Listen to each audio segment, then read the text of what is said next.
აი ძალიან უნდა პროპაგანდისტულ არხს რომ კითხოს და გისმენთ. კი ბატონო, იზოლატორში განსხვავება არის, რომ არის კამერები და თქვენ თვითონ ხედავთ, შესაძლებელი იქნება რომ ეს ყველაფერი გასაჯაროდეს თქვენ გადავახართ. ანუ გარდა იმისა, რომ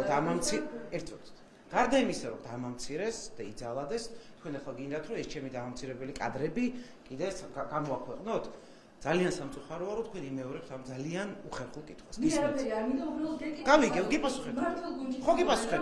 სამი დღე გავიდა იმის. ხო გიპასუხეთ. რომ არაფერს აღარ ამბობთ. ხო გიპასუხეთ. რომ ეს იყო ბრალდება და ცრუ ინფორმაციის გავრცელება. შინაგან საქმეთა სამინისტრო განცხადება რომ შეუძლიათ ეს ყველაფერი გავიგე. გასაჯაროდეს. ანუ თქვენ ერთი წუთით დამშვიდით. გასაჯაროდეს. დამშვიდით.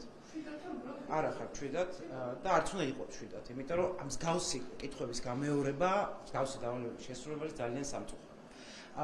ეს მოპყრობის ადამიანის ღირსების დამამცირებელი მოპყრობის ფაქტი არ უარყო შინაგან საქმეთა სამინისტროს საკუთარ განცხადებაში.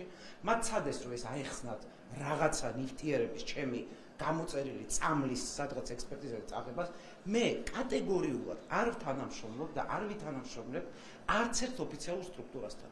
არც სასამართლოსთან, არც შინაგან საქმეთა სამინისტროსთან, არც პარლამენტთან, არც კომისიასთან და არც ერთ რუსულ წარმომადგენელთან. ამიტომ რაც უნდათ კერონ, იკითხონ, უყურონ, აქვეყნონ. მე საერთოდ არ მაინტერესებს რას იცავს ქართული ოცნება. მათ მოუწევთ პასუხისგება არა ჩემ ფაქტზე, არამედ ზოგადად ამ პრაქტიკის დანერგვაზე, რომელსაც პოლიტიკურ ხოლგას უკეთებს წულუკიანი, კალაძე საკუთარი განცხადება.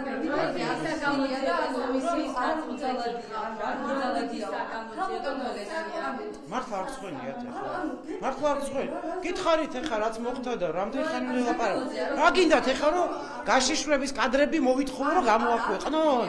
არ კი ბატონო, გავიგე, იყო მეთქი და არ ველაპარაკები ოცნება საერთოდ.